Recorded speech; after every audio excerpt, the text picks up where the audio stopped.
আমি যখন ৩ মাসের প্রেগনেন্ট তখন আমার স্বামী বিদেশে পাড়ি জমায়। বিদেশে যাওয়ার আগে উনি আমাকে বলেছিলেন এবার গিয়েই তোমাকে নেওয়ার ব্যবস্থা করব। ৩ মাসের অন্তঃসত্ত্বা স্ত্রীকে এমন প্রতিশ্রুতি দিয়ে স্বামী বিদেশ পাড়ি জমানেন। বিদেশ যাওয়ার পর কিছুদিন সবকিছু ভালোই চলছিল। ওনার সাথে আমার সবসময় ফোনে কথা হতো, যোগাযোগ হতো। হঠাৎ করে উনি নিখোঁজ হয়ে যায়। ওনাকে ফোন দিলে ফোন ধরে না, মেসেজ দিলে মেসেজের রিপ্লাই করে না, চিঠি পাঠালে চিঠির উত্তর পর্যন্ত দেন না। মানুষটি বেঁচে আছে নাকি মারা গেছে এটাও আমি জানতাম না। এইভাবেই কেটে গেল ৯টি মাস। তারপর আমার একটি কন্যা সন্তান জন্ম হয়। মেয়ের নাম রাখা নিয়ে কত চিঠি লিখেছি। মাসের পর মাস কেটে গেল, এখনো কোনো জবাব এলো না। এমনই করে মেয়ে আস্তে আস্তে বড় হতে লাগলো। মেয়ের প্রথম কথা বলা, হাঁটা, প্রথম দাঁত ওঠা সবকিছু লিখে চিঠি পাঠাতাম স্বামীর ঠিকানায়। কিন্তু অপেক্ষার পালা আর শেষ হলো না। খুব চিন্তায় পড়ে গেলাম। হঠাৎ করে একটা মানুষ কিভাবে উধাও হয়ে গেল,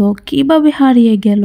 অসংখ্যবার স্বামীর বন্ধু বান্ধবের সাথে যোগাযোগ করো, কোনো খোঁজ পাওয়া যায়নি। শাশুড়ি এবং দেবর সবাইকে বলেছি, কিন্তু শাশুড়ির মধ্যে ছেলেকে খোঁজার কোনো আগ্রহ আমি দেখিনি। আমার স্বামী নিখোঁজ হওয়ার পর অসংখ্যবার আমার শাশুড়ির চেষ্টা করেছে আমাকে ঘর থেকে বাইর করে দেওয়ার। এগুলো জানাজানির পর আমার বাবা এসেছিল আমাকে নিয়ে যেতে, কিন্তু আমি যাইনি। যাওয়ার জন্য একদম ইচ্ছাও ছিল না, কারণ আমি বিশ্বাস করতাম আমার স্বামী একদিন ঠিকই ফিরে আসবে। আমার বাবা আমাকে অনেকবার জোরাজুরি করেছে বাড়িতে যাওয়ার জন্য, কিন্তু আমি যাইনি বলে বাধ্য হয়ে আমার বাবা আবার ফিরে চলে যান। আমি আমার শ্বশুর বাড়িতেই থাকতাম। তারপরও আমার বাবা আমাকে আর আমার মেয়ের সব খরচ, বরণ পোষণ সবকিছু আমার বাবাই দিত। আমার বাবা আমার মেয়ের সব কিছুই দিত, যা যা লাগতো সব আমার বাবা দিতেন। আস্তে আস্তে আমার মেয়েটা বড় হতে লাগলো, আর আমি আমার স্বামীর জন্য অধীর আগ্রহ নিয়ে ফিরে আসার অপেক্ষা করতাম। আস্তে আস্তে কেটে গেল 10টি বছর। হঠাৎ করে জানতে পারলাম আমার স্বামী দেশে আসছেন।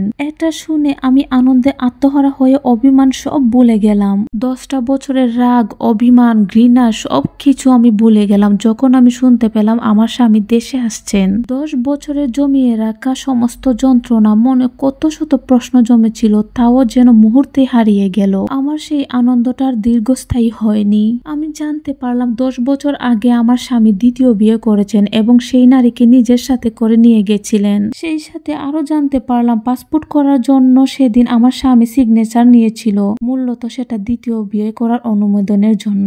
এই ঘটনাগুলো আমার শাশুড়ি, ননদ, দেবর, তার বন্ধু বান্ধব সবাই জানতো। এসব কিছু শুনে আমি ভেঙে পড়লাম। এতদিনের অপেক্ষা সব বৃথা হয়ে গেল। আমি একদম ভেঙে পড়ে গিয়েছিলাম। তারপরই আমি আমার মেয়েকে নিয়ে বাপের বাড়ি চলে যাই। আমার স্বামীর সাথে আমার আর দেখা হয়নি, কথাও হয়নি। 10 বছরের জমানো কত শত প্রশ্ন ছিল, অভিমান ছিল, সেগুলো বলতে পারলাম না। আমি আমার স্বামীকে না বলে বাপের বাড়িতে চলে এসেছিলাম বলে সে আমার উপর নাকি অনেকটা রেগে গেছে। তার কথা ছিল যাই হোক এভাবে মেয়েকে নিয়ে চলে যাবে কেন, এই মেয়ের সাথে আমি সংসার করব না। তারপর সে আমাকে ডিভোর্স লেটার পাঠিয়ে দেয়। মেয়ের সাথে একটাবারও দেখা করিনি। তারপর কেটে গেল আরো 17 থেকে 18 বছর। মেয়েও অনেকটা বড় হয়ে গিয়েছে, তাকে বিয়ে দিয়েছি, সন্তান হয়েছে। বহু বছর পর প্রথমবারের মতো মেয়ে তার বাবার সাথে দেখা করবে। ব্যক্তিগত জীবনে তার বাবা ভালোই আছেন, সুন্দরভাবে দ্বিতীয় সংসার করছেন, সেখানে তার ছেলে মেয়েও আছে। চারিদিকে এত রঙিন মেলায় হারিয়ে গেলেন কেবলমাত্র একজন মা। আমি আর বিয়ে বসলাম না। সমস্ত বিশ্বাস ভরসা যেন এক নিমিষে শেষ হয়ে গিয়েছে। হারিয়ে ফেলেছি সব ভালোবাসা। এক প্রতারণা পুরো জীবনটাই আমার শেষ করে দিয়েছে। আমি এখনো বেঁচে আছি, নিয়মিত প্রার্থনা করি সৃষ্টিকর্তা যেন আমার স্বামীর কর্মফল না দেখে মৃত্যু না করেন। এটা এক আপুর সাথে ঘটে যাওয়া ঘটনা। আহা, পুরুষ মানুষ কত প্রতারক।